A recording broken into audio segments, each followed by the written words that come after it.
estar aqui hoje falando com vocês aqui nesse podcast Misael. Um novo formato aqui, uma nova temporada, trazendo essas novidades. Hoje a mesa se inverte um pouquinho, né? Estou aqui com o Rogério também, apresentando. Graças a Deus, meus irmãos. Muito bom estar aqui com vocês, com o Misael e com o nosso convidado de hoje, não é? O nosso convidado de hoje, que por muitas vezes, né, a maioria das vezes esteve aqui do nosso lado. Sim. E hoje a mesa inverteu aqui. Hoje é ele que vai suar frio, hein? Estamos aqui com o pastor Rogério, né, que é Rogério, conhecido nosso, já temos uma convivência.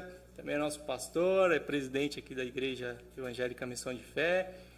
Muito bem-vindo, pastor, para esse bate-papo aqui, que a gente tem um bom tempo aqui, boas risadas, bastante experiência e vamos em frente. Amém. Quero agradecer a Deus pelo convite, cumprimentar os nossos irmãos, amigos que estão aí nos assistindo. E hoje estamos do outro lado da mesa, né? Vamos ver o que vai dar, como que é, o frio que já está na barriga. Para nós é uma alegria poder receber esse convite e compartilhar um pouco das experiências. Não sei o que vai surgir daí, né? As perguntas, mas vamos embora. Aqui é tranquilidade. Bom, a gente já conhece um pouco, mas para as pessoas que não te conhecem, né? Vamos falar um pouquinho, então, de como tudo começou, né? Como que se deu, né, a sua conversão na igreja, né? Como que você já veio de uma família cristã, seus pais já eram cristãos, você é filho de pastor, avô de pastor, como que é essa trajetória aí? Eita, a trajetória é um pouco ao contrário, né? Meu pai, saudosa memória, José Oliveira, ele não era cristão, a mãe também não, mas desde a tenra idade a mãe aceitou a Cristo no ano de 1980. Daí eu tinha nessa época 2 aninhos.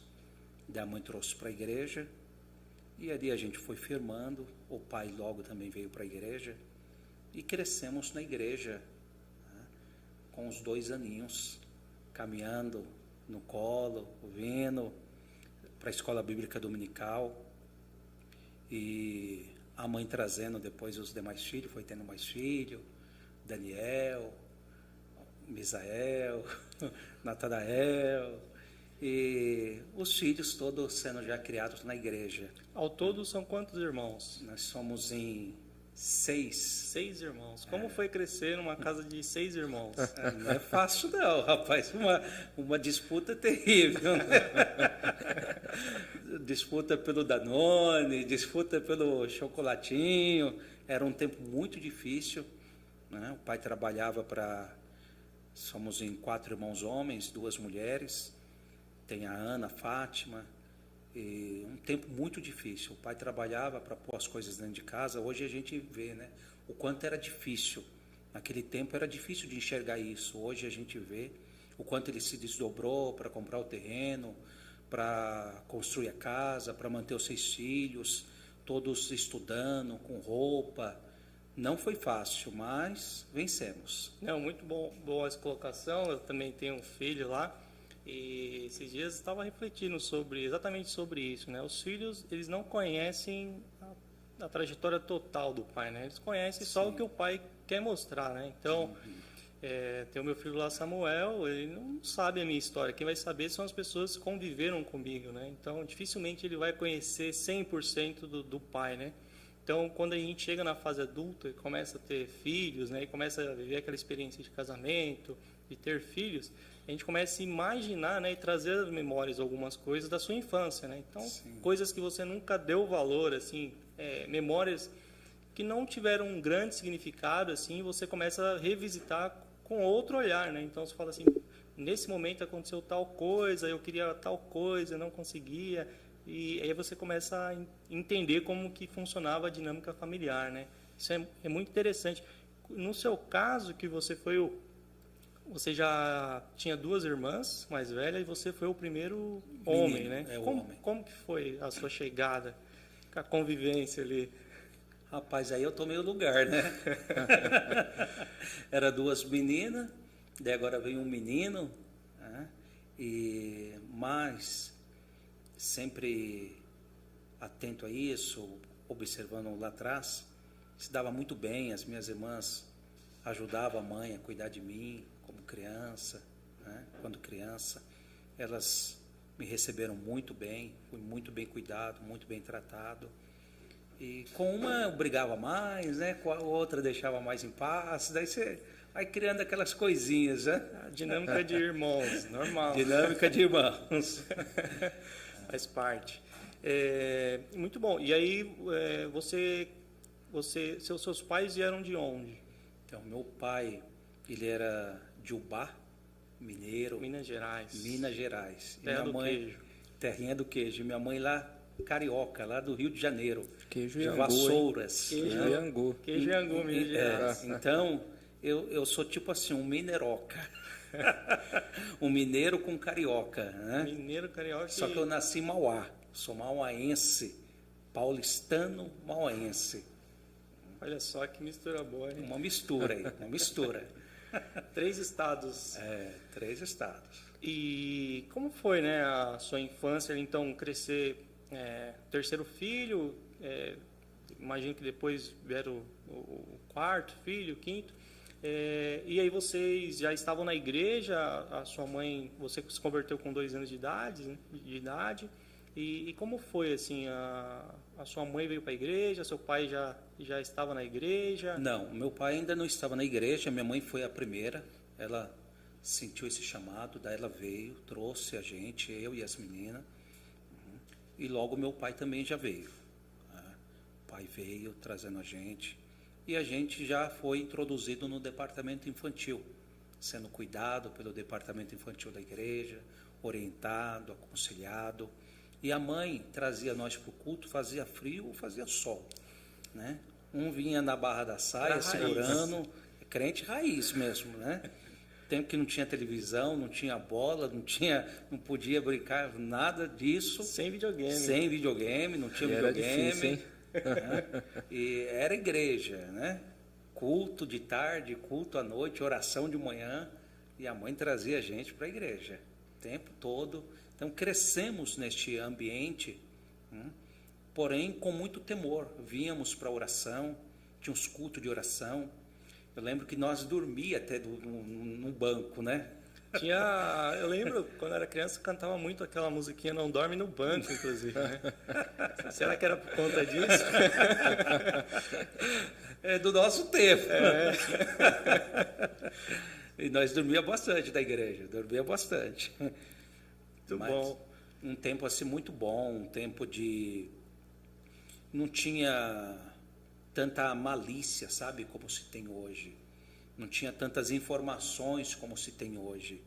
As brincadeiras saudáveis, brincávamos na rua, brincávamos com as brincadeiras normais de criança, né?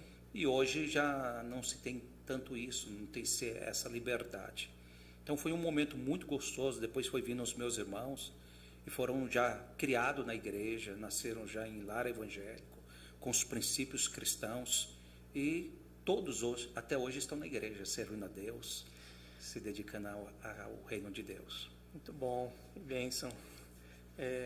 Pastor, e mudando aqui um pouquinho, indo um pouquinho mais longe, ouvi aqui o senhor falar sobre esses relatos de como era, né, nesse tempo, uma situação um pouco mais difícil, não tinha isso, não tinha aquilo, e como é hoje o senhor no lugar de pai, tendo um filho e passando essa visão totalmente diferente nos dias de hoje. Esses dias eu vi uma matéria que falava que o Bill Gates, ele estava jantando com a sua filha, daí terminou ali, o garçom chegou e ele deu $5 de gorjeta.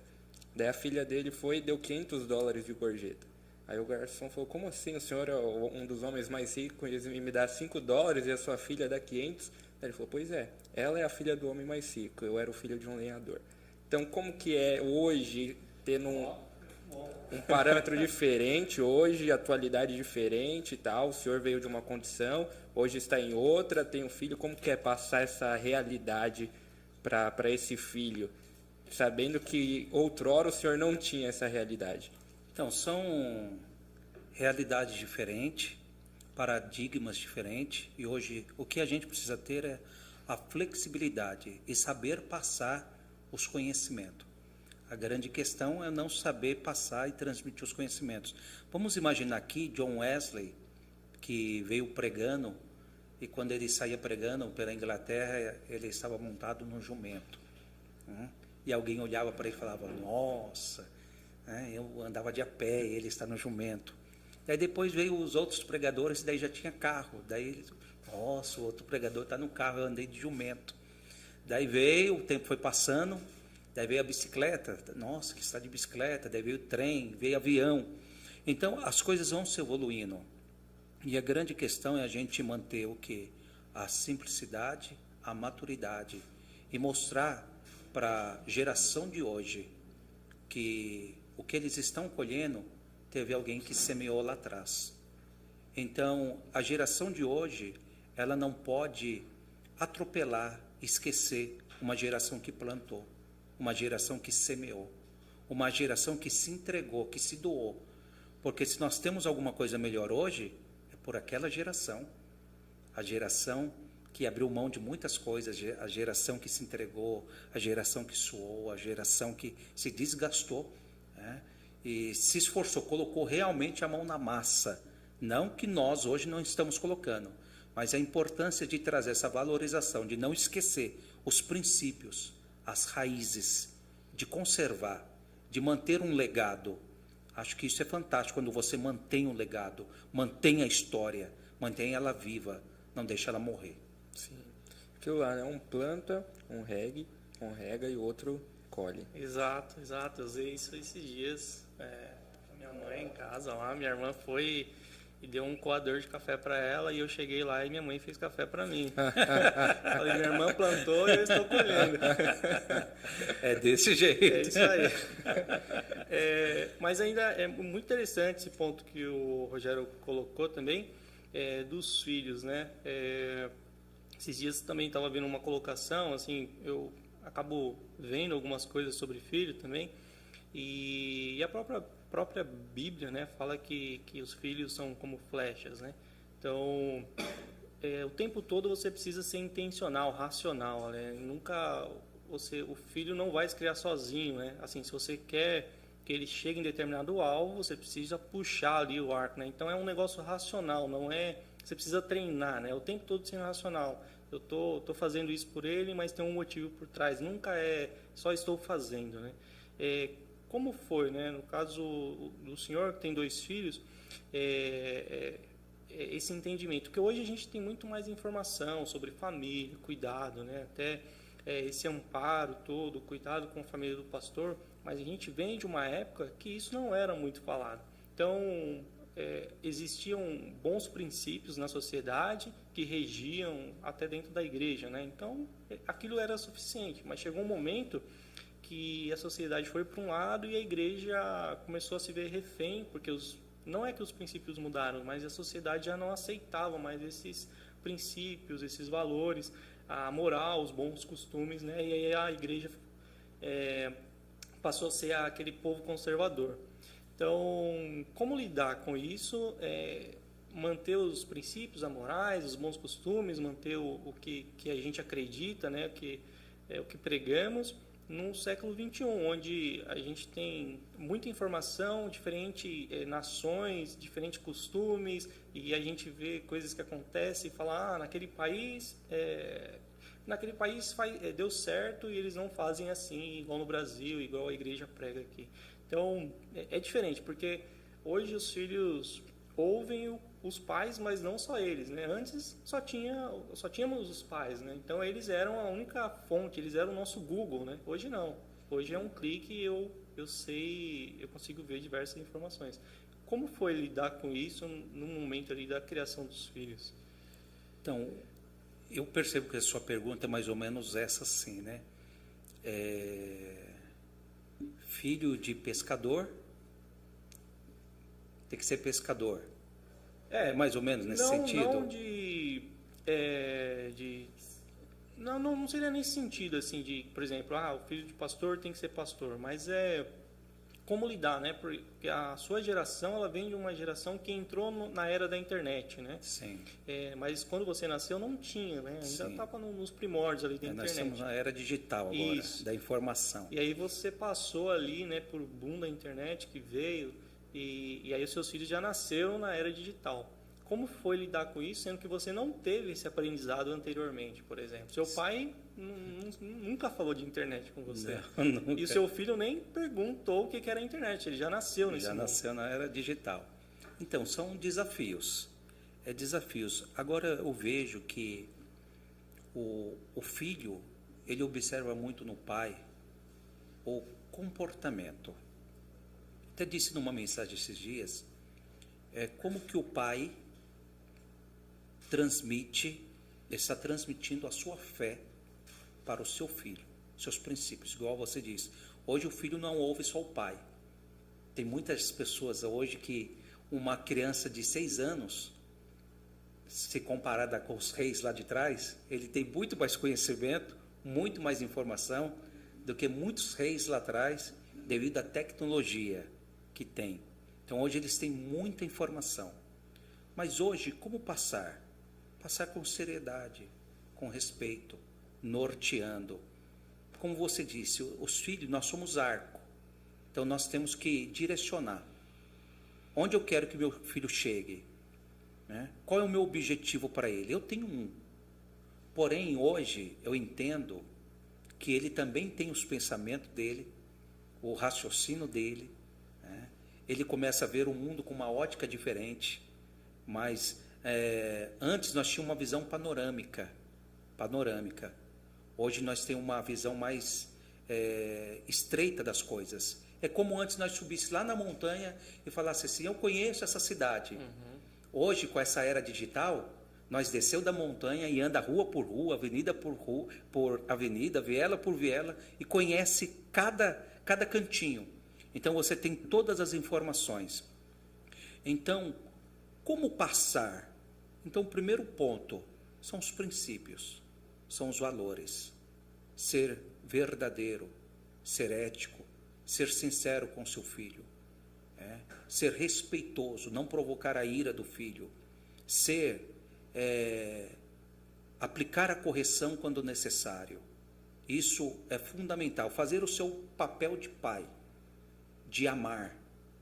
Eu acho que o mais importante é você amar. É mostrar para o seu filho que você está do lado dele, que você é o pai dele, você está ali para ajudar ele, que você não quer o mal dele. Você está como pai para defendê-lo, para ajudá-lo, para apoiá-lo. Eu lembro que o pai, quando eu cheguei para ele e disse que tinha passado na universidade, e o pai, eu lembro como se hoje, ele com os olhos encheu de lágrima, ele falou assim, infelizmente eu não consigo pagar para você, filho. Não consigo cuidar dos seus irmãos e pagar a faculdade para você. E eu falei, não, tranquilo, pai, eu vou trabalhar então. E fui trabalhar. E depois eu arrumei um serviço lá na empresa em que ele trabalhava. Para ele aquilo era um sonho realizado. Era o máximo. Poxa, eu entrei na firma que ele aposentou. Que ele, poxa, lá ele fez a vida dele. Entendeu? Aquilo para ele era uma alegria. Onde seu filho trabalha? Na empresa que eu trabalhei. Na empresa que eu trabalhei. Aquilo para ele era a maior alegria do coração dele.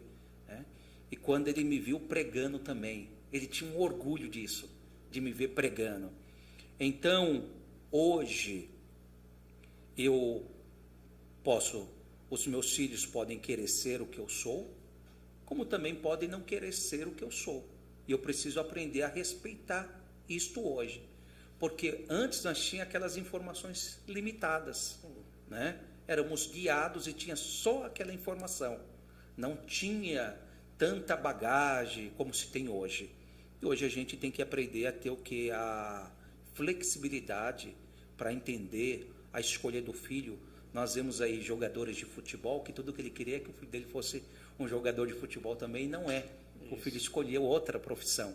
Né? Filho de pastor, que escolheu ser um músico, não quer ser um pastor, quer ser um músico. Então o pai, ele precisa ser compreensível, né? Que ser pastor é um chamado, é uma vocação, não é uma profissão.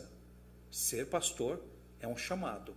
E se o filho tiver esse chamado, ele vai ser.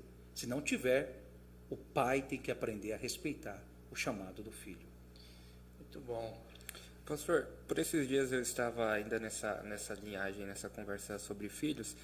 Eu estava esses dias em um determinado lugar e tinha um irmão, uma senhora já de idade, uma criança. E esse irmão falou para a criança: se você quer ser jogador de futebol, eu declaro isso sobre a sua vida. Daí a irmã mais de idade falou: não, tem que declarar coisa boa sobre a vida dele, tem que declarar bênção sobre a vida dele. E como que o senhor enxerga isso? Porque eu ouvi uma ministração um tempo atrás, até o nosso pastor mesmo, o senhor comentando sobre isso há um tempo atrás, que antigamente nós colocávamos que tudo era do diabo, a TV, o futebol e tudo mais, e foi ensinado assim. E por ter sido ensinado assim, as pessoas terem aprendido isso. Infelizmente hoje nós não temos esse pessoal evangélico nesse meio, não tem muitos assim que poderiam estar lá influenciando. Como que o senhor enxerga essa questão do filho falar: não, eu quero ser jogador de futebol, quero estar lá na TV, eu quero ser um ator, uma atriz? Como que o senhor vê? Vocês estão me provocando, coisa pergunta. Não tem nada combinado, a gente nem conversou.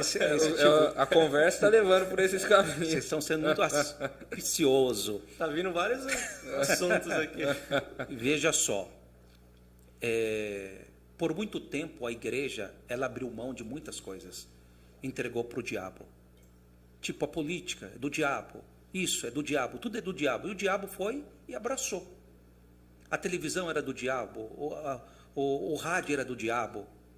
Eu sou de uma época em que um irmão, se ele comprasse uma TV, o outro falava: eu vi o irmão saindo das Casas Bahia com 13 demônios nas costas, porque a televisão tinha 13 canais, né?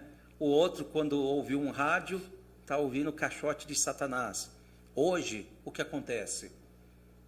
Nós estamos com muitos programas evangélicos. Hoje, muitos programas estão na TV. Hoje nós estamos aqui num bate-papo, num podcast, no canal do YouTube da igreja, ou seja, usando as redes sociais. Então, nós estamos fazendo o quê? Resgatando aquilo que nunca foi de Satanás. Imagina se a gente profetizasse, se nós tivesse um Pelé, crente em Jesus, lavado e remido no sangue do Cordeiro, que é conhecido no mundo todo, falando: Jesus te ama. Se nós temos um Neymar, crente, falando de Jesus, Jesus te ama, o mundo todo ouvindo. Se nós temos um Messi, um Cristiano Ronaldo, que são jogadores famosos, falando de Jesus, então nós temos que ter hoje o quê? A flexibilidade. A flexibilidade. São profissões, são escolhas. Sabe onde entra o erro? O erro entra na idolatria. O erro entra em trocar aquilo por Deus. Trocar o seu chamado. Trocar Deus. Colocar aquilo como que se fosse Deus. É diminuir Deus. A maior queda do homem é quando ele diminui Deus. Deus não escolhe o que eu quero. Eu escolho o que eu quero. Eu escolho. Não, mas quando você deixa Deus escolher, Deus te direcionar, Deus te guiar. Tem jogadores hoje que são uma bênção, são pastores, são jogadores. Tem lutadores, eu conheço lutadores de judô que são pastores e são uma bênção. Eu conheço pilotos de carro, de avião, que estão na igreja, são pastores. Então nós temos que entender o quê? O chamado. Não são todos que foram chamados para ser pastores. Imagina nós pastoreando um Pelé da vida, pastoreando um Cristiano Ronaldo, sentando para ouvir a palavra, pastoreando esses jogadores de futebol que precisam de discernimento, de orientação, de uma palavra para a alma. Então nós não podemos abrir mão. Nós precisamos aprender a entender e ser mais flexíveis, porque Deus está salvando. Deus quer salvar todas as pessoas. Deus quer salvar todas as pessoas. Não importa, Deus salva o macumbeiro, Deus salva o feiticeiro, Deus quer salvar o jogador de futebol, Deus quer salvar a prostituta, Deus quer salvar todos. Ele não abre mão de ninguém. Então, jamais hoje eu excluiria ou colocaria no banco ou não aceitaria aqui um jogador de futebol. Ele é bem-vindo, será muito bem-vindo, será pastoreado, será orientado, será aconselhado e edificado pela palavra do Senhor. Muito, muito bom esse ponto aí, porque antigamente, claro, né, tem profissões, mas assim, generalizando, né, a gente falava assim, a pessoa vem para a igreja e automaticamente ela vai ter uma carreira ministerial, né? Então, assim, ela é arquiteta, então ela vem para a igreja, ela se converte e agora o direcionamento dela é para ser uma carreira ministerial, digamos assim, né? Vai ser pastor, vai estar atrás do púlpito e primeiro que não, assim, é um chamado, né? Segundo que não tem espaço para todo mundo. Se todo mundo for para trás do púlpito, quem que vai sustentar a obra, né? Porque a gente precisa dessas pessoas na sociedade, inseridas na sociedade, né? Então, assim, levou um tempo, acho que hoje a gente está um pouco mais consciente, né, disso, que a gente precisa ter as pessoas inseridas na sociedade, né? Então, e a igreja começa a olhar isso, né? Então, a querer, né? Então, acho que eu vi muito assim na igreja aquele incentivo para que as pessoas fossem para a faculdade, para que estudassem, para que fossem em busca de uma profissão, né? E aí justamente essa virada de mentalidade, né? Inserir as pessoas, né, cristãs que propagassem o evangelho num ambiente que elas transitassem ali, né? Então, se eu sou um arquiteto, se eu sou um engenheiro, eu não preciso deixar de executar a minha profissão se eu fui chamado para aquilo, né? Até porque se a gente olhar para toda a história, né, pegar o Templo de Salomão, lá, aqueles homens que construíram um templo sem fazer nenhum barulho, né? Então, sem marteladas, né? Então, poxa, existiam ali pessoas que realmente tinham dom para aquilo, né? Sim, então, eles foram chamados para aquilo. E não para estar ali atrás, de repente, ministrando como os levitas, né? Até porque era bem restrito ali para uma tribo. Então, muito interessante. E aí, eu vou deixar essa pergunta mais para o final, mas voltando ali, você já falou do chamado, né? Você não escolhe ser pastor, você é chamado. Como que se deu, então, né, essa chamada na sua vida? Assim, você veio para a igreja com 2 anos, estava crescendo ali, sua família, mas em que momento que você sentiu, você teve algum direcionamento que você, ou se é que teve, né, algum direcionamento que Deus se revelou através de uma palavra ou usando alguém que você iria ser pastor, né? Ou você sentia isso desde pequeno, ou como que isso aconteceu? Não, veja só, a chamada é algo assim fantástico e ela é muito pessoal e particular. Por isso que a gente não pode... Você foi muito feliz quando você disse aí que tem pessoas que pensavam, né, vou entrar na igreja e fazer uma carreira. Não, não é bem assim. É um chamado específico. Imagina, todos os pastores, todos os presbíteros, todo mundo da igreja é pastor, né?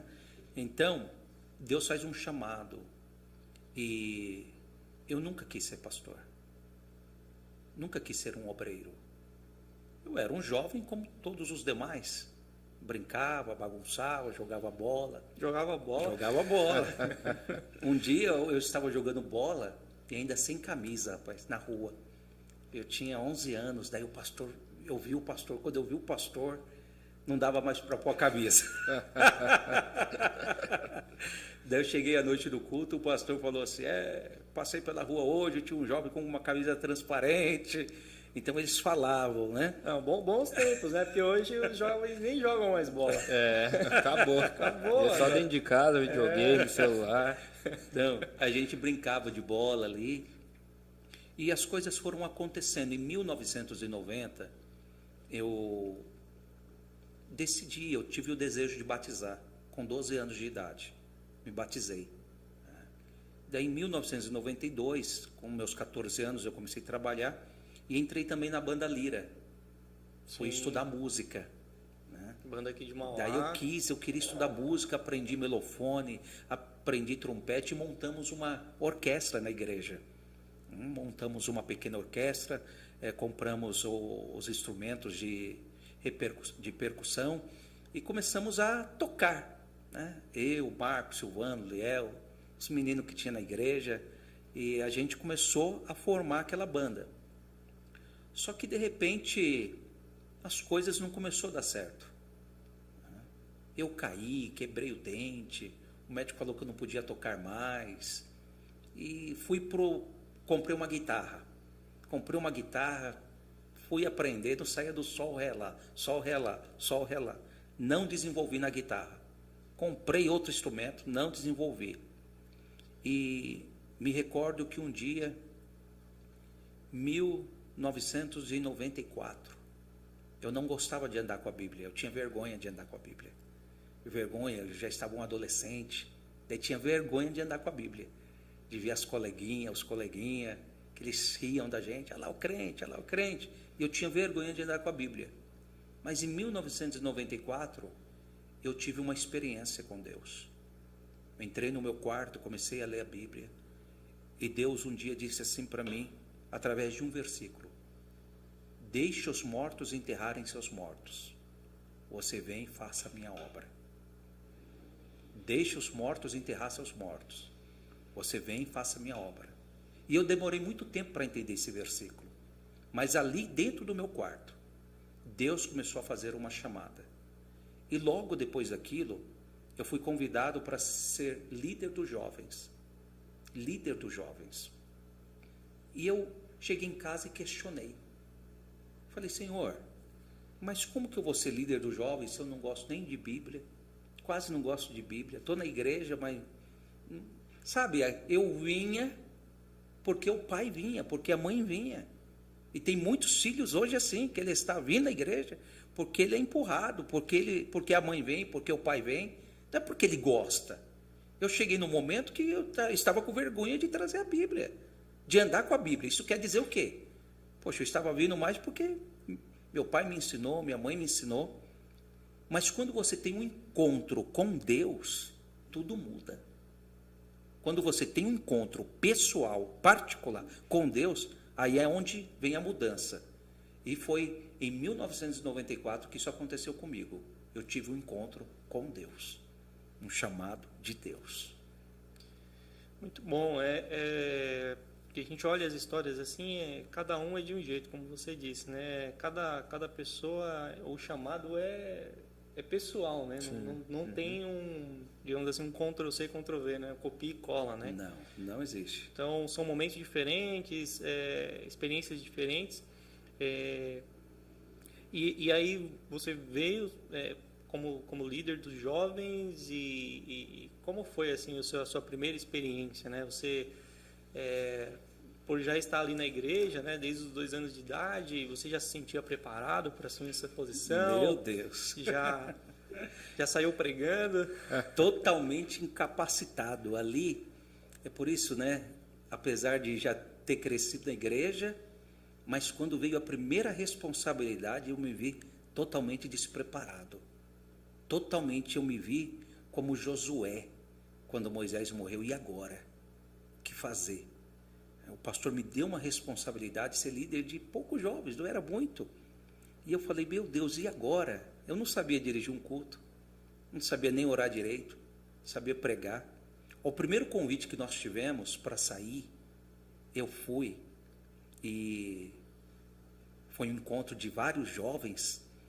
Daí falou assim: o líder da igreja que está com os jovens ali da Missão de Fé, vem para o altar. E eu fui, e foi me dada a oportunidade. Eu não sabia o que falar. Daí o que acontece? Quando eu peguei no microfone, eu fechei o olho e fiquei espírito de oração. E a igreja começou a glorificar a Deus. A igreja começou a dar glória a Deus, pensando que Deus estava me revelando alguma coisa. Queria que revelasse. Estava pedindo a revelação. Uma né? oração, Deus. Uma oração. Me ensine a orar. E não vinha nada. E eu estava ali pedindo a misericórdia, sabe?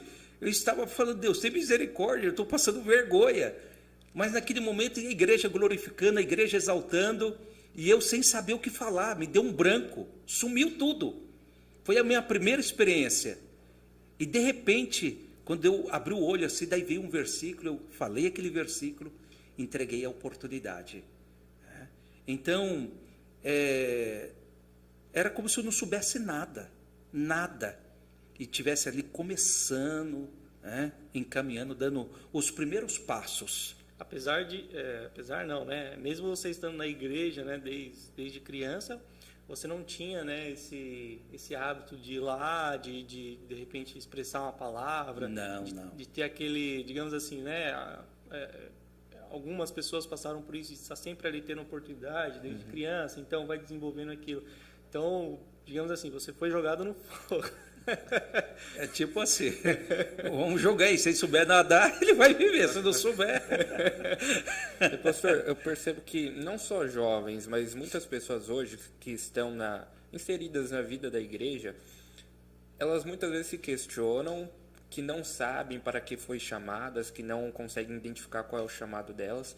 Mas eu particularmente, estando numa igreja que dá oportunidade, eu percebo que essas pessoas não encontraram o chamado delas em si, justamente porque elas não se colocam à disposição para servir. Eu até ouvi uma vez, eu não lembro quem falou, que uma pessoa chegou e perguntou: como que eu descubro o meu chamado? Ele falou: vai servindo em tudo, uma hora você vai achar, mas esteja à disposição para tudo, limpar o banheiro, varrer a igreja, servir lá no portão, ajudar, aprende um instrumento, mas esteja apto a aprender tudo e uma hora você vai achar. Como que é assim, mais ou menos, para essa pessoa que está nos assistindo, que talvez não encontrou o seu chamado em si, ela poder encontrar agora?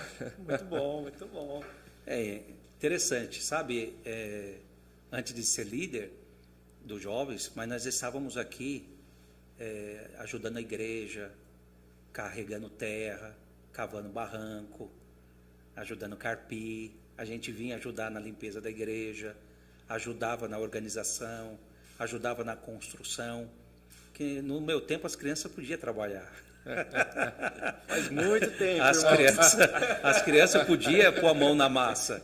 Então a gente vinha, a gente brincava, ajudava, carregava areia, ajudava a servir. Nós estávamos dispostos a servir, né, com muita alegria. Nós ajudávamos, os nossos pais vinham, a gente vinha ajudar. Então, o segredo é deitar água na mão do profeta. Eliseu, ele deitava a água na mão do profeta Elias. Então, o segredo é se colocar à disposição em servir. Jesus, ele veio para servir, né? Ele deixou a sua glória, ele abriu mão de todo o poder e ele veio para servir. E quando ele foi servir Pedro, lavar os pés de Pedro, Pedro falou: o meu não vai servir não, eu que tenho que lavar o teu, não o senhor meu. Daí Jesus disse o que para ele? Se eu não te servir, você não tem parte comigo. Daí Pedro falou: então pode me dar um banho. Então o segredo é se colocar à disposição. Diz um pregador que quem não é visto não é lembrado. Se coloca à disposição, faça as coisas, diga: poxa, estou aqui, posso ser útil em alguma coisa? Então, senão as pessoas vão passar anos e anos, e quanto mais tempo leva, mais vai demorar para ser útil. Quanto mais tempo levar para ela descobrir qual é o chamado, mais tempo vai levar para ela ser útil. Quanto mais cedo ela descobrir, melhor é. E nada melhor do que se colocar à disposição do reino. Deus, estou aqui. Moisés um dia falou: Senhor, qual que é o meu chamado? E ele com o cajado na mão: Senhor, eu vou te revelar agora. Coloca o cajado aí nas águas. Então Deus, muitas vezes, já deu para nós. Já está dentro de nós. Já colocou, já deu habilidades. Já deu para nós algumas habilidades, capacidades. Só nós que ainda não percebemos. E esse assunto é bem extenso, assim, é muito bom, né, esse ponto de como eu descubro o meu chamado, começa servindo, né, eu partilho muito disso, então, mas tem muitas, mas cria também, assim, um estigma, né, em cima disso, digamos assim, um glamour, né, porque meio que todo mundo está querendo ser João Batista, né, então, não, só existe um João Batista, né, então... às vezes o seu chamado é simplesmente servir mesmo. Você não vai aparecer, de repente você não vai estar em cima de um púlpito, de repente você não vai ser um bom orador pregando, né? Às vezes é só servir e a gente tem que estar sujeito a isso também, né? Porque cria-se também que a gente vamos ter, sei lá, 50 Rogérios, e não, vamos ter só um mesmo, só um pastor Rogério. Você vai ser útil em outra área, né? De repente em área que você nunca vai aparecer numa câmera, de repente. E às vezes a gente também não quer aceitar isso. Então, às vezes, a gente já tem o nosso chamado, mas a gente não aceita também. Porque fala, não, eu queria um chamado que eu de destaque, alguma coisa, né, que eu sentisse que eu tô influenciando outras pessoas, né? Ainda mais hoje nesse mundo de você de influenciar pessoas, tal, de influência. Então, é difícil também aceitar isso, né? Acho que existe uma boa parcela ali que você vai ter sua vida com Deus diária ali, você vai vir para a igreja, vai cuidar da sua família, e às vezes, de repente, você precisa cuidar do seu filho para que ele seja essa pessoa, você precisa cuidar de alguém, trazer alguém para a igreja para que essa pessoa, né, seja de fato alguém relevante que vai explodir para o mundo, para o Brasil, para a nação. E muitas vezes a gente não consegue entender isso também, né? Sim. Eu vejo que aí volta um pouquinho antes do que nós estávamos falando, sobre justamente esse alinhamento com o que Deus tem para a sua vida. Que muitas pessoas elas querem, né? Não, Deus, está aqui o meu planejamento de vida e é isso. Aí Deus está, mas não era isso que eu tinha para você? Então elas não buscam esse alinhamento com o que Deus tem para a vida delas, né? É aquilo lá, é eu entender o meu chamado e eu ter contentamento em relação a esse chamado. E às vezes é justamente isso, as pessoas elas querem fazer uma barganha ali com Deus, né? Não, Deus, isso daqui é o que eu quero para o meu planejamento de vida e o Senhor me ajuda aí. Só que Deus está falando, não, mas eu quero que você seja útil nisso daqui. Enquanto a pessoa não entende isso e não tem contentamento nisso, ela não consegue se realizar, porque ela não está alinhada com o que Deus tem para ela. Sabe, muito boa essa colocação, essa pergunta sua, muito atual. A questão envolve alguns pontos. Um deles é as pessoas que foram chamadas para ficar no anonimato, nos bastidores. Não tem aí os filmes, as novelas, que tem o personagem principal, os figurantes. Uhum. Ele está passando lá por trás, ele é um figurante, ele foi contratado. Se ele te pergunta, você me viu lá? Não.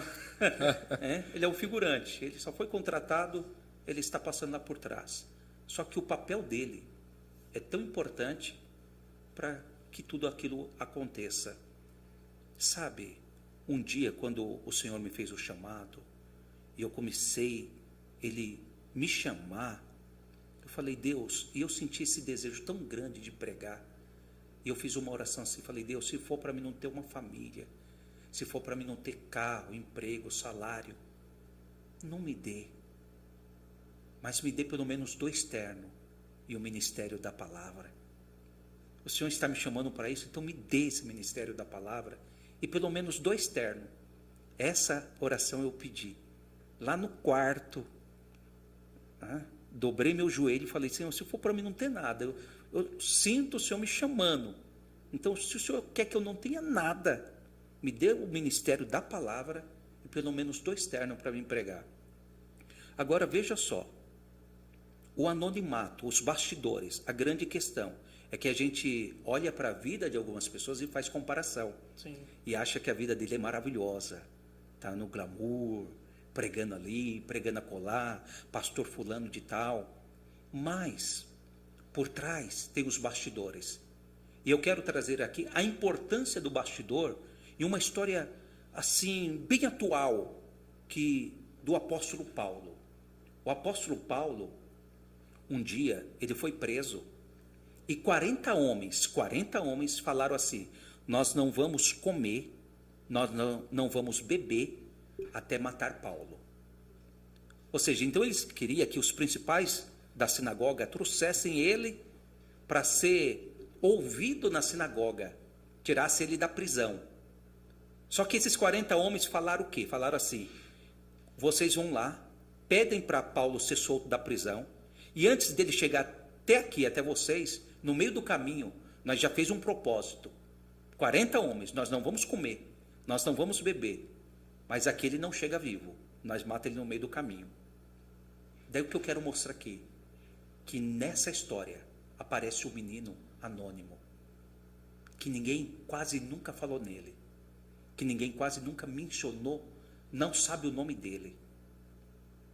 Nunca quase vi ninguém pregar sobre ele. O irmão, o filho da irmã de Paulo. o filho da irmã de Paulo. Ele ouve esse assunto.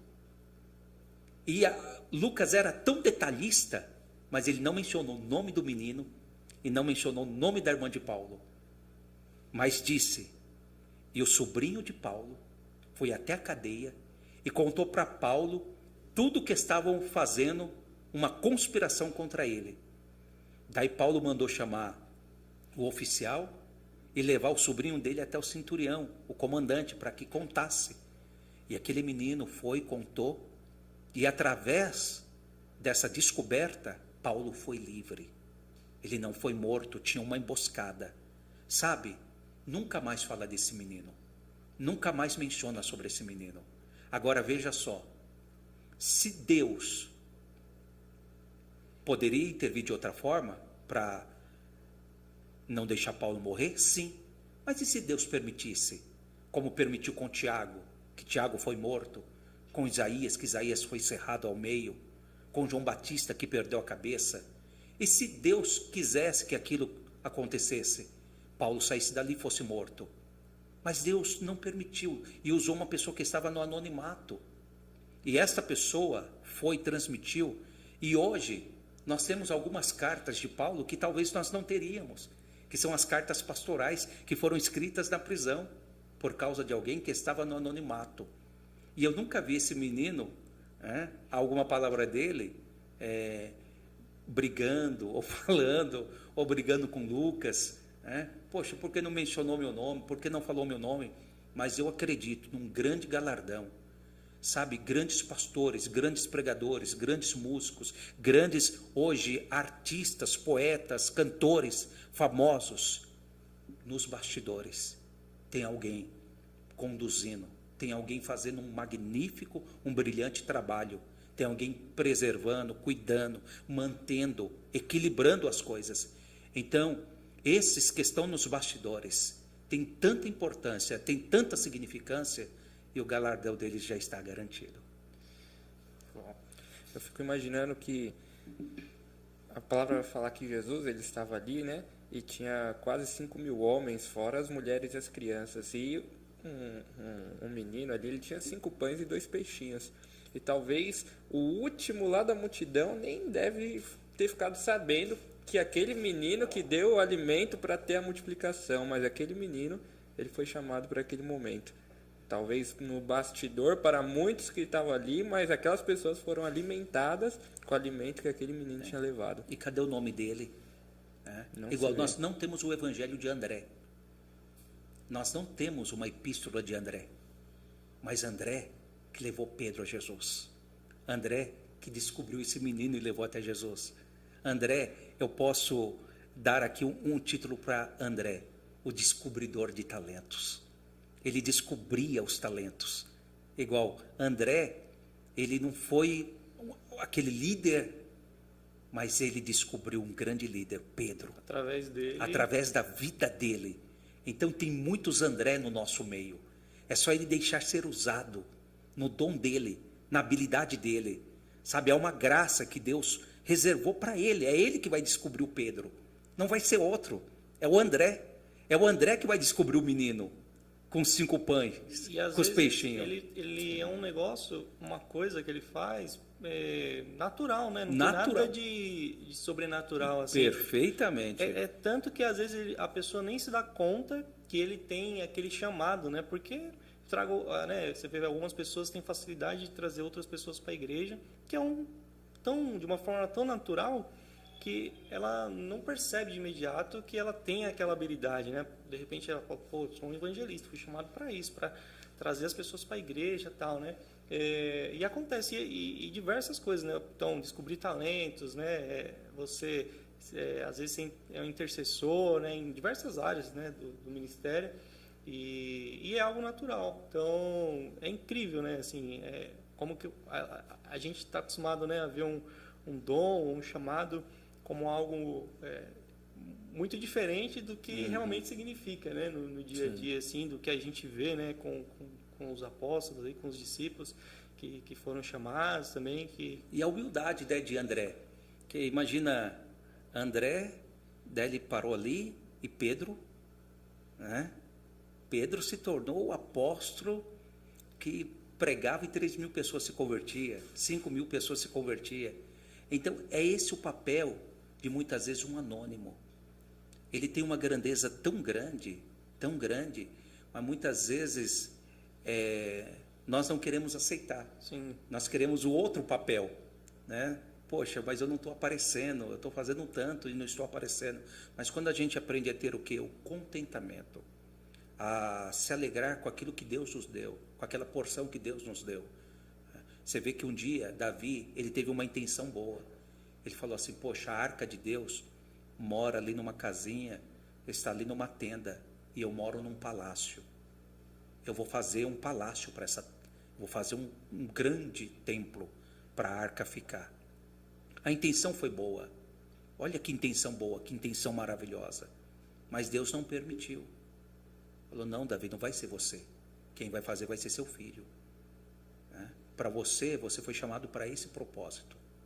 O seu filho, você vê Salomão, um homem de paz, manso, pacífico, de sabedoria. Não era um homem de guerra. Davi era o homem de guerra. Então Deus chamou ele para a guerra, para a batalha. Um homem segundo o coração dele, um homem para a guerra. Salomão. E Davi não teve resistência com isso.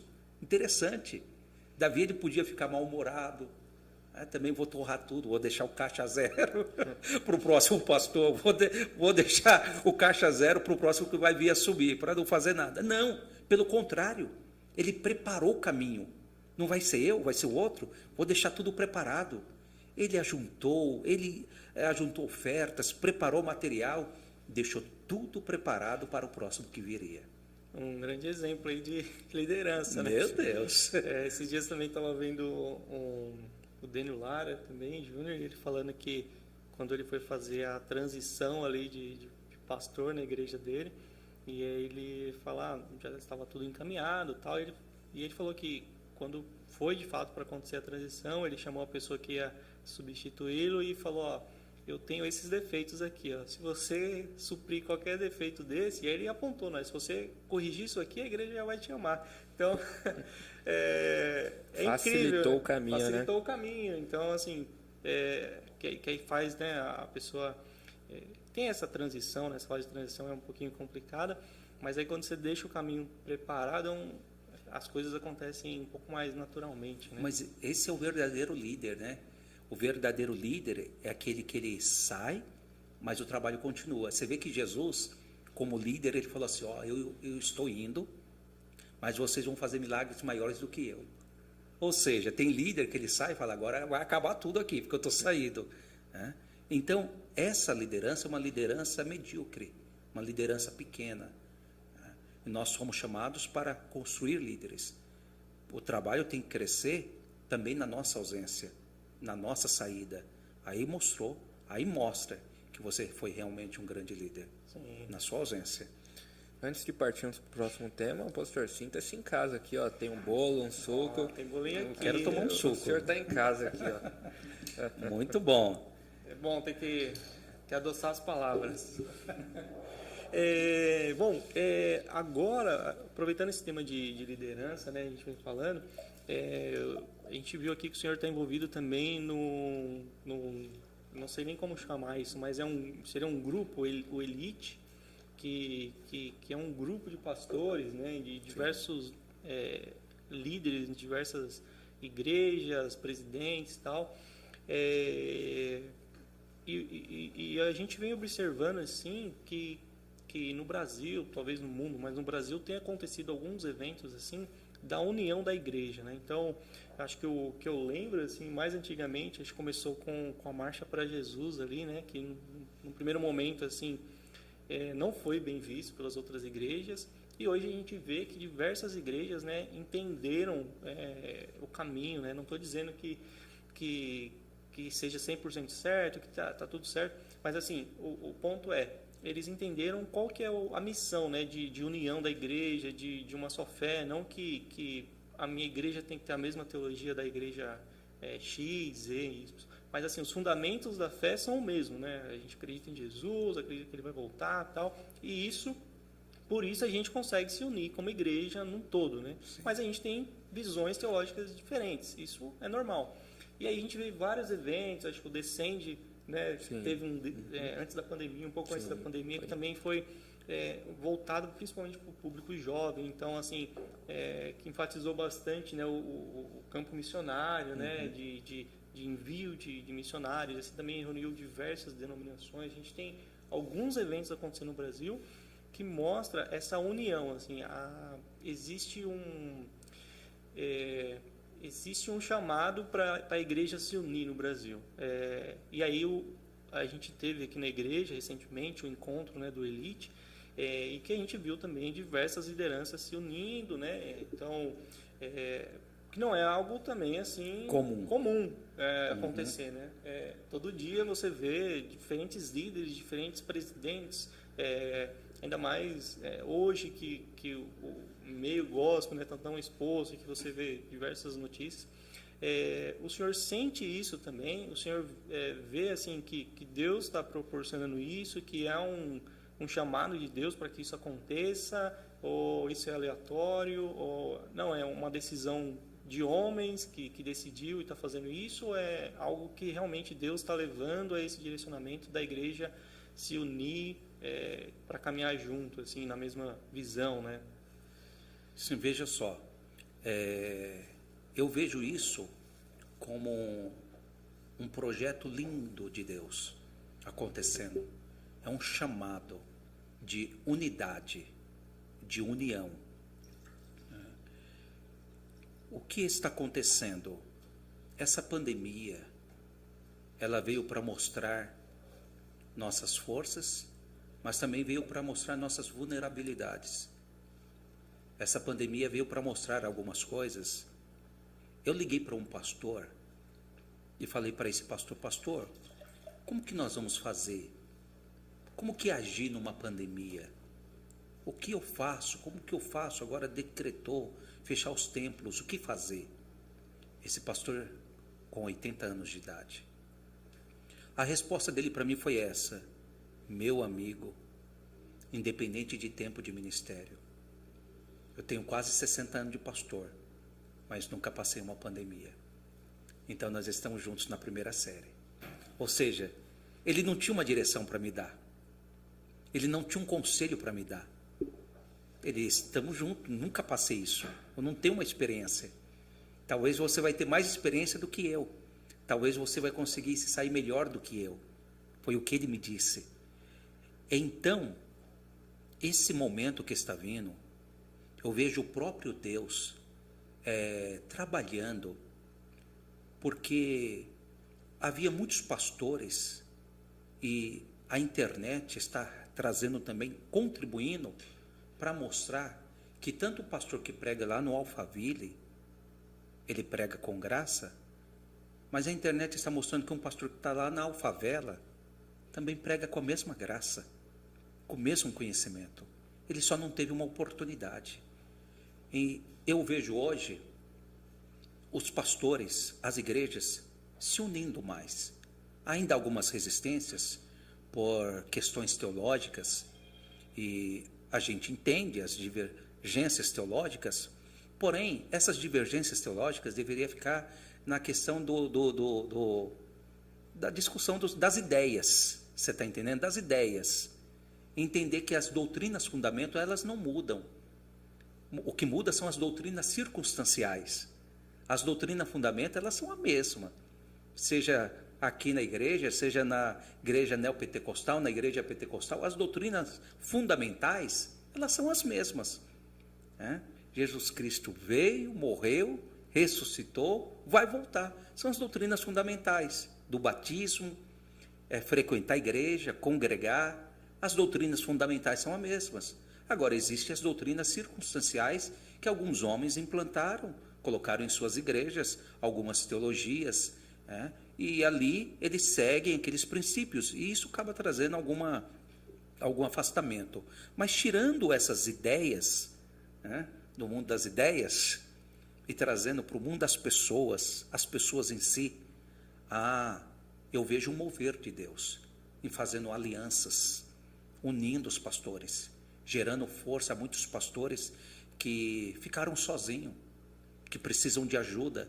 E está um movimento acontecendo no Brasil, porque mostrando assim que Deus ama os pastores, Deus cuida dos pastores.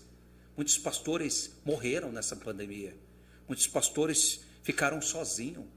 Teve uma igreja que de uma igreja só morreu 17 pastores. Imagina o abalo para a igreja, o abalo para os pastores que ficaram. Então, nós estamos experimentando um momento de comunhão, um momento de quebra de paradigma. E precisamos aproveitar este momento. Eu faço sim parte desse grupo de liderança cristã transcontinental, transcontinental, interdenominacional. Ou seja, está nos 5 continentes do mundo, em 14 países, nós temos representantes nesse grupo. E esse grupo, um grupo bem consolidado, formado com pastores, várias partes, pastores presidentes de convenções regionais, convenções nacionais, convenções estaduais, presidentes de grandes igrejas com 10 mil pessoas, 5 mil pessoas, com 200 pessoas, com 100 pessoas. Ou seja, e o que eu acho interessante é que o pastor que dirige a igreja com 100 pessoas e o que dirige a igreja com 1000 pessoas está tendo o mesmo respeito, a mesma educação dentro do grupo, sem olhar a proporcionalidade. Porque hoje em dia é muito falado, né? Tipo, você é julgado pelo que você veste, pelo seu carro, pela sua vestimenta, pelo tamanho da sua organização. Quantos membros tem lá? Tem 5 mil. Eu fico imaginando Jesus. Jesus nos nossos dias. De manhã ele estava com uma igreja que tinha 70 membros. À noite estava com 12. Sobrou 11. Como que seria, né? Alguém chegasse por ele, e aí, quantos membros tem sua igreja? Tem 70. E daí chegasse à noite, e agora? Está só com 12. 70 foi embora. E ele ainda olhou para os 12 e falou, vocês não querem ir embora? Né? Daí Pedro vem falar, para onde iremos nós? Só tu tens palavra de vida eterna. Então, você vê que o reino é diferente. É diferente a forma de Jesus enxergar as pessoas. Nós queremos qualificar as pessoas, dar tamanho, dar peso para as pessoas conforme a estrutura. Conforme a estrutura. E eu tenho que entender que tudo que está acontecendo não é por causa de mim, não. Não é porque eu sou bom, porque eu... Não. Tudo que está acontecendo, se a igreja está crescendo, se está acontecendo alguma coisa, se a construção está indo bem, se está dando certo, tudo glória a Deus. Glória ao nome do Senhor Jesus. Então, quando eu quero roubar essa glória para mim, aí é que vem a queda, aí é que vem a destruição. E esse grupo, ele nasceu como? Ele já existia pré-pandemia e a pandemia ajudou ele a impulsionar ele a crescer? O Elite. O Elite, ele começou com o saudoso pastor Josué Medeiros, um grande amigo. O pastor Josué Medeiros, ele já pregou aqui em 1992, 1993. Ele era aquele pregador das fitas cassete. E ele é um pregador que andou por 30 países no mundo. E dessas andanças dele, nessas idas e vindas, visitando os países, outros pastores, ele visitava de norte a sul, de leste a oeste. Ele se deparou com pastores de grande influência e se deparou com pastores também isolados. E em 2015, olha só, ele é pastor itinerante por mais de 30 anos. Em 2015, com essa vinda da internet, do WhatsApp, ele decidiu fazer um grupo e começar a reunir pastores para trocar informação, trocar ideia, pastores que estavam sozinhos, pastores que estavam isolados, para fazer uma interação. Então ele já tinha, por ser itinerante, imagino que por pregar em diversas igrejas, diversas placas de igrejas, ele não tinha essa barreira, né? Não tinha. Então para ele foi algo natural. Isso acabou se tornando para ele um ministério. Chegou a pandemia, ele fazia pregação todo dia no grupo. Para os pastores. Para os pastores. Ele começou a dar curso, começou a dar palestra, e o grupo foi se fortalecendo a ponto de ter mais de 200 presidentes de grandes igrejas no Brasil e fora do Brasil. Pastores de grandes igrejas. Um dos grupos mais respeitado que existe de liderança. Um grupo composto por homens de diversas formações, juízes, professores, advogados, engenheiros, médicos, tudo que você imaginar, pastores com todo tipo de formação, escritores. Então, nós vemos que reuniu, está ali, daí surgiu o quê? O encontro desses pastores. O encontro, além de... Até o momento não havia não existia ainda esse encontro presencial, era tudo online. Tudo online. Só conversa. Daí o primeiro encontro se deu em 2017.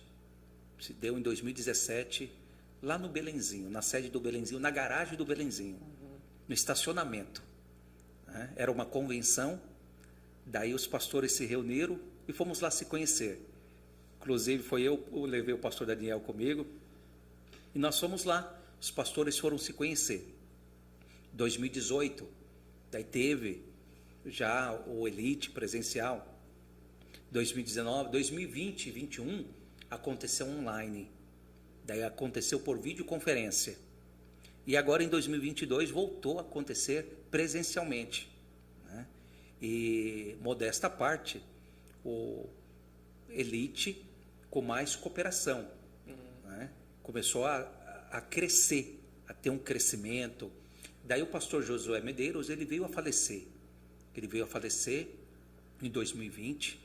Deus o levou, Deus o guardou. E foi muito triste para nós, porque ele foi o idealizador desse projeto, desse grupo. E vinha na vice-presidência. Olha, um grupo, mas já constituído de vice-presidente, sabe? Toda uma estrutura. Tem uma diretoria executiva que julga os casos, entendeu? Por exemplo, ali não é um grupo que pode se falar qualquer coisa. Não, é um grupo sério, ético. Não se denigre pessoas, não se denigre nomes. Então, tem todo um conceito, uma ética, e é muito respeitado isso. É muito respeitado isso dentro do grupo. E assumiu, então, a presidência, com o falecimento do pastor Josué Medeiros, o pastor Carlos Roberto Silva. O pastor Carlos Roberto Silva é um homem extraordinário, um homem que tem uma maestria fantástica para reger, para liderar, para conduzir. E ele é presidente da Assembleia de Deus de Cubatão, é presidente da Comadesp, uma das maiores convenções do estado de São Paulo, e também relator de doutrina da CGADB, Convenção Geral das Assembleias de Deus no Brasil. Ele assumiu esse trabalho. Hoje eu assessoro ele, sou o assessor dele, carrego a pasta dele.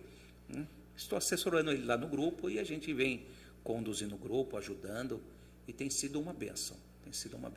E como é, pastor, essas experiências de quando todos esses líderes de denominações diferentes, eles se encontram, como aconteceu aqui o Elite, se encontram, como que é as experiências, as conversas, que tem as ministrações no decorrer do dia, mas aquele momento que vocês sentam para almoçar e começam a compartilhar experiências diferentes, histórias diferentes, como que é essa comunhão entre os pastores, assim?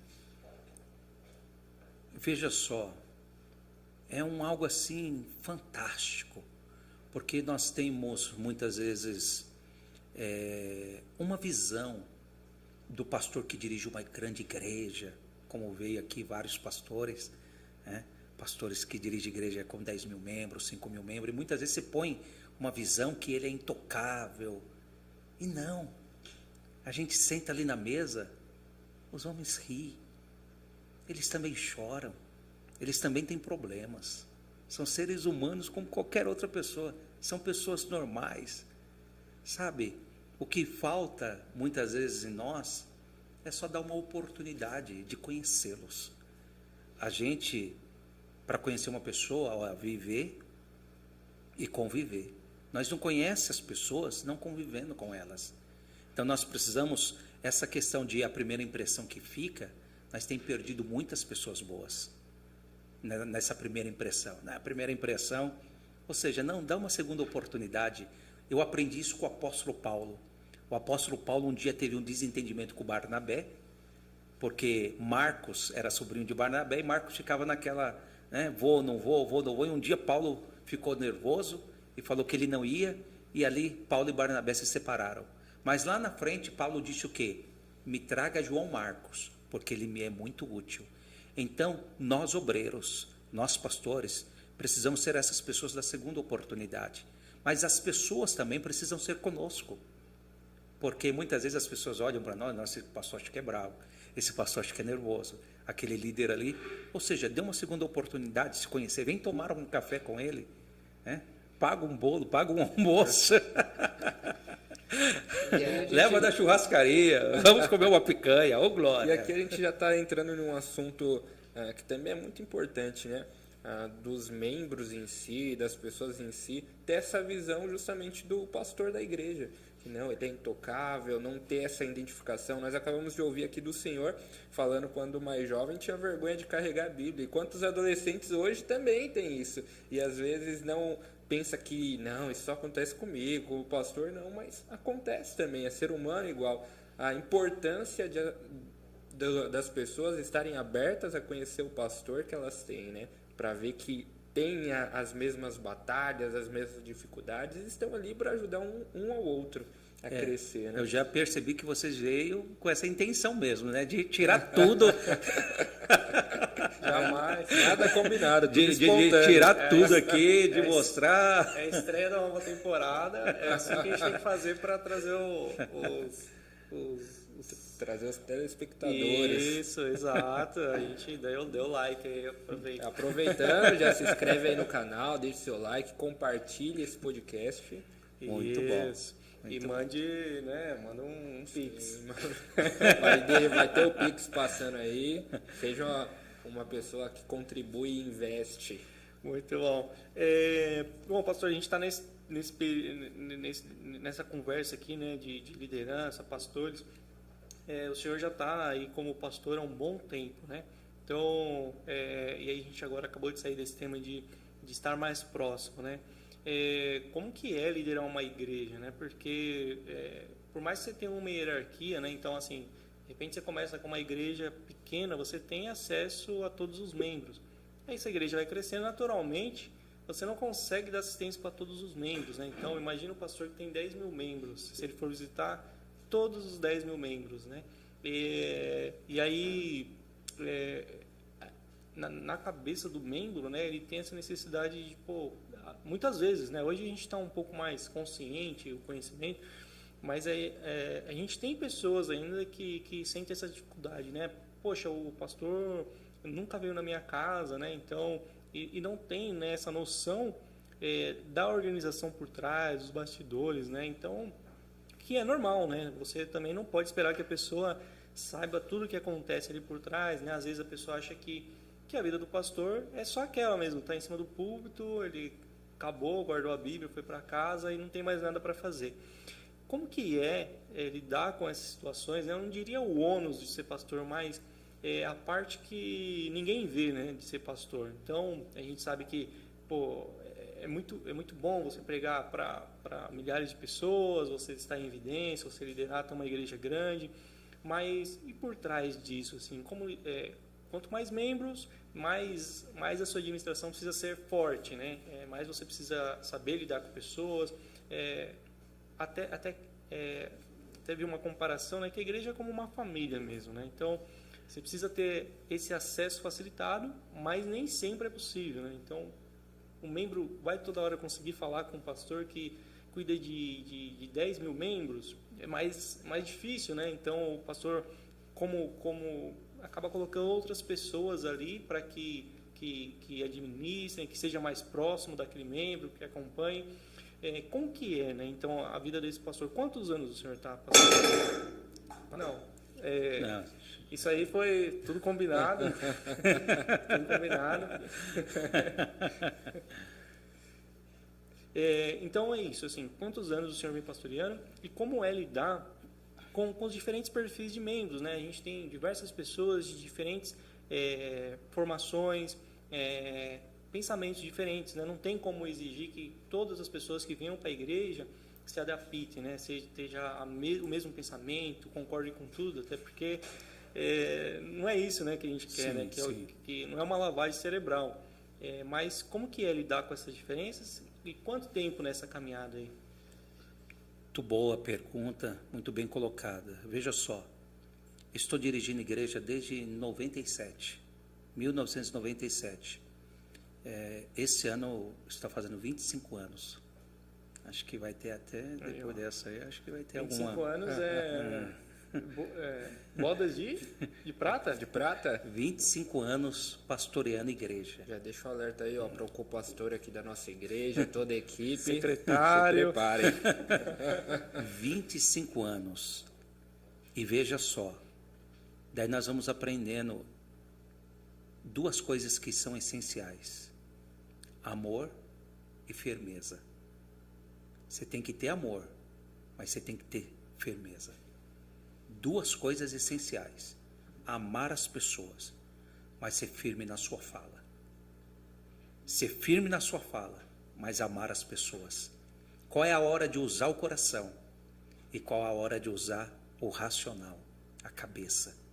Então, saber discernir entre a hora de ser racional e a hora de ser emocional. Segundo ponto, treinar pessoas. Moisés, ele era aquele pastor que queria atender todo mundo. Ele não estava ficando doido, não, mas o povo estava ficando doente, cansado. E ele estava ficando fadigado. E Jetro veio, observou. E olha o que Jetro disse para Moisés: não é bom o que tu fazes. Separa homens com habilidades para cuidar de 10, outros de 100, outros de 50. E para você vai vir os casos mais difíceis. Então hoje o grande desafio é a preparação de líderes. Por quê? Chega o momento que o pastor ele não consegue mais atender aquela demanda, a membresia da igreja se torna bastante, cresce. Então nós temos que fazer o quê? Delegar as responsabilidades. Mas delegar o quê? É diferente de delargar. Eu não gosto de delargar. Qual a diferença de delegar e delargar? Delegar é você chamar um obreiro, treiná-lo, ensiná-lo como fazer e acompanhá-lo por um período. Delargar é como se eu estivesse totalmente cansado daquilo e falar: está aí na sua mão, se vira, né? Faça acontecer. Então, é onde nós temos problemas. É quando vem o delargar. É quando um outro líder de departamento, ele delarga para o outro. Tipo, eu delego para ele, mas ele, em vez de delegar para o outro, ele vai delargando. Então, nós temos que aprender o quê? A delegar, não a delargar. O delargar, ele desconstrói, ele derruba, ele destrói. O delegar, ele ajuda a se fortalecer. Então, hoje, treinamento. Eu preciso treinar as pessoas para que sejam melhores do que eu. Para que sejam melhores do que eu. E essas pessoas irem treinando outras. Então, todo mundo na igreja, ele é um ministro, ele é um discípulo. E ele tem que aprender esse papel de discipular outros. Igual, hoje eu recebo bem alguém que vem na igreja. Poxa, esse alguém que veio ontem, que foi recebido bem, agora ele vai receber o outro. E assim nós vamos discipulando. Se todo mundo, então, foi passando essa informação, nós conseguimos alcançar as pessoas. Mas é claro que tem aqueles que se sentem: poxa, o pastor não vem me ver, não vem me visitar. Mas Jesus fez o quê? Treinou quantos? 12. Esses 12 revolucionou o mundo. 12 homens. E Jesus falou: não despede o povo de mão vazia. Jesus mandou eles servirem o povo. Jesus não conseguia fazer tudo. Ele chamou, treinou e delegou. Ele falou: não, vocês vão fazer também. Ou seja, ele veio ali, ele podia chamar um anjo, podia, mas ele veio mostrar a importância que cada um tem. Eu não preciso fazer tudo. Não, eu não preciso fazer tudo. Eu tenho pessoas que podem fazer também. E quando eu delego, eu estou mostrando que eu confio naquela pessoa. E estou mostrando para aquela pessoa que está recebendo aquela pessoa que ela também tem valor, que também tem competência e capacidade para fazer o que eu estou fazendo. Excelente. E é muito bom ouvir isso e ver isso na prática, que a gente vê que é um lugar que tem espaço para todo mundo, né? Às vezes as pessoas falam, não, ali não tem espaço para mim e tal. Às vezes elas até se sentem incapazes de desenvolver tal função. Mas quando há esse investimento, como nós temos aqui, de curso de liderança, de ter pastores que estão se preparando para treinar pessoas, ver que as pessoas elas recebem esse preparo e agora elas estão aptas a desenvolver tal função e se colocam à disposição para isso, né? E, assim como o senhor falou, não é delargado, mas foi delegado tal função para aquela pessoa que foi investido nela, um preparo, e está sendo preparada ainda e acompanhada para tal ato, para tal função. Isso é muito importante, né? Bom, a gente está caminhando para o final aí já. Tá batendo quanto tempo? 1h30 aí de podcast? 1h30 de podcast. Muito bom papo. Sem perguntas escritas, tudo tudo no diálogo. Bom, pastor, 25 anos, parabéns aí. Para quem tem o chamado de ser pastor, imagino que o senhor já passou aí por diversas situações. Qual conselho que o senhor daria aí, né? Não sei se teria um top 5 aí, 5 coisas ou 3 coisas, mas que conselho o senhor daria para você que tem chamado de ser pastor? Fica de olho. Veja só, em 2009, Deus usou um pregador e falou assim para mim: daqui 5 anos sua vida vai mudar. Daqui 5 anos sua vida vai mudar. Daí eu contei, né? 2009, 10, 11, 12, 13, 14. 2014. Daqui 5 anos. Em 2010 eu comecei a fazer faculdade de administração. Eu já era formado em bacharel em teologia, comecei a fazer administração. Em 2014, minha formatura. E eu estava preparado para abrir uma empresa. Eu queria ser um pastor, mas também um dono de uma empresa. Eu estava já em conversa com a diretora, ela me orientando e queria abrir uma empresa de consultoria. E eu pensei que era isso. Eu pensei, na minha cabeça, estava batendo tudo certinho. Daqui 5 anos, sua vida vai ter uma mudança. No dia da minha formatura, no dia que eu me formei, dia 28 de janeiro de 2014, eu com a beca, eu recebi um telefonema. Meu pastor presidente tinha acabado de falecer. Ou seja, no dia da minha formatura, meu pastor veio a óbito com 56 anos de idade. E eu não tenho uma foto da minha formatura, porque eu pedi para me retirar, ir para o velório e para auxiliar a família. Sabe, o conselho que eu deixo para quem tem um chamado é ter perseverança. É entender que o caminho não é só de rosas. Tem os espinhos, tem os dias amargos, tem os dias das percas, tem os dias bons e os dias ruins. Tem o dia que parece que você está sozinho, que você quer cavar um poço e entrar dentro dele. Sabe que você muitas vezes está rodeado de tanta gente, mas parece que você está sozinho. A dor é tão grande. Tem momentos que Davi disse assim: por que te perturba minha alma? Por que essa angústia dentro de mim? Você vê que o próprio Cristo, quando ele estava passando aquela provação, ele disse: Senhor, meu Pai, se possível for, passa de mim esse cálice. Então, para quem tem um chamado, tem que ter a perseverança. Você vê que ele disse, mas não faça a minha vontade, mas a tua. É andar na vontade de Deus, no querer de Deus. Porque vai querer surgir algumas oportunidades para você sair do caminho, sair do projeto, abrir mão daquilo que você foi chamado. Igual, eu não tenho, está sendo gravado, mas eu não tenho nenhuma intenção de ser um político, de ser um vereador, de ser um prefeito, de ser um deputado. Eu não tenho. Porque eu sinto que isso não faz parte do meu chamado. Não está correndo no meu sangue. Mas ser pastor, eu vibro. Sabe, eu tenho alegria, eu tenho contentamento. Mesmo hoje,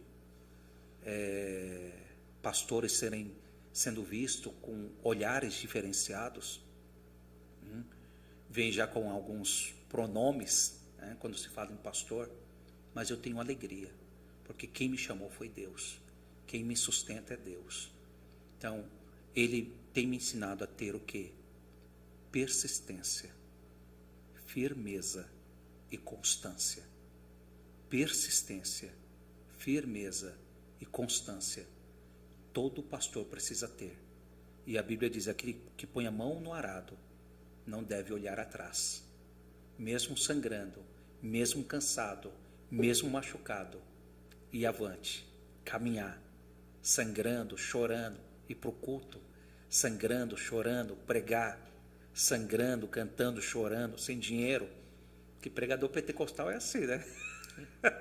Pedro e João estavam indo lá para o templo, daí o mendigo lá na Porta Formosa, aí veio os pastores, dê-me uma esmola. Que Pedro disse, eu não tenho ouro, não tenho prata, mas o que tenho eu te dou, em nome de Jesus, levanta e anda. Então, eu venho já de processo nesses 25 anos, que eu já passei muita coisa, muita privação, muita necessidade. Não foi fácil. Hoje alguém muitas vezes olha e fala, nossa, o pastor. Então, mas quando a pessoa senta e começa a ver a história de uma pessoa, ninguém consegue chegar em um patamar se a história dele não teve... Olha toda pessoa que chegou num patamar, se não tem uma história sofrida, se não tem uma história que houve algumas situações lá que tentou derrubá-lo, tentou acabá-lo, tentou desanimá-lo, desestimulá-lo a continuar naquele projeto.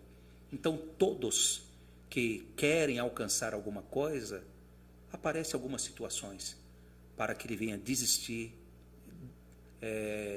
desapegar daquilo, não correr atrás. Então, envolve o quê? Persistência, firmeza e constância para todo pastor, todo aquele que tem um chamado. Maravilha, né? Olha aí, fica aí o conselho do nosso pastor Rogério de Oliveira, deixou aí esse conselho aí para vocês, 25 anos aí pastoreando, dirigindo a igreja, né? Então, é um prazer enorme recebê-lo aqui, quero agradecer sua presença, né? Alegria que venha toda mais nossa. vezes, Sim. certo, Rogério Gabriel? Obrigado aí, mas... Eu agradeço, esse estamos juntos início aí no dessa próximo. temporada, estamos juntos no próximo? Uma honra, muito obrigado, Deus abençoe.